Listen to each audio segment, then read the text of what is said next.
friends! Welcome to Reading Out Books YouTube channel, where you can listen to amazing, adventurous animated stories every week. Max eagerly gripped the remote, ready for another captivating story, and said, "So without further delay, let's get started." There once was a little gray mouse named Max. He wasn't an ordinary mouse. Max was clever, brave, and very, very proud of his big ideas. One sunny afternoon, Max stumbled across a house at the edge of a quiet street. It had no lights on, no people inside, just silence and opportunity. Max squeaked in excitement. "A whole house? For me?"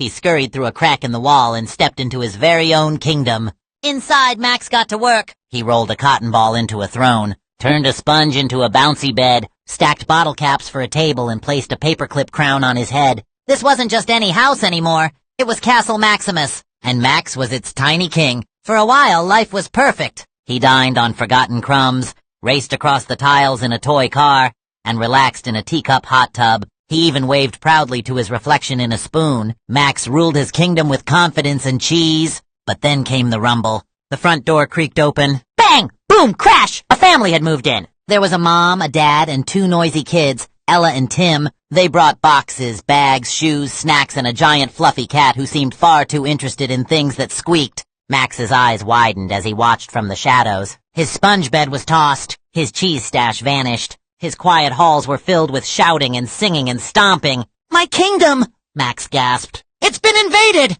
And so, Max fought back. He unscrewed salt shakers, left trails of crumbs in strange places, rearranged alphabet magnets on the fridge to spell out, "Go away."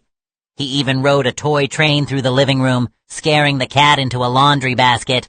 The kids were confused. The parents were frustrated. The cat was terrified. But Ella and Tim were also curious. They spotted Max one night, balancing on a toothpick pole above the sink like a circus acrobat. "Whoa," Tim whispered.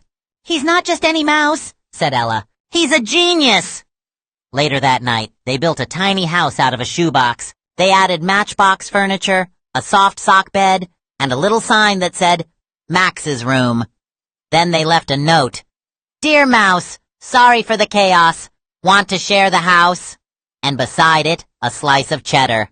Max found the note. He sniffed the cheese, read the words, looked around the big, noisy, strange house, and smiled. From that day forward, Max was no longer just a king hiding in the walls. He was a member of the family. He still had his shoebox castle in the corner, still zipped around in toy cars, still ruled the night when everyone was asleep. But now, Ella and Tim left him snacks, drew him comics, even whispered goodnight to his tiny door. And the cat?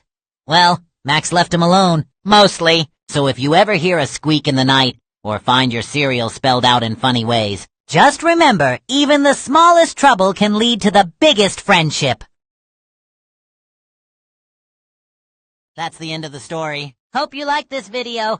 And paused to emphasize his message. Max then looked directly into the lens and urged viewers, please like and share this video to your loved ones. Don't forget to subscribe Reading Out Books channel in English language only.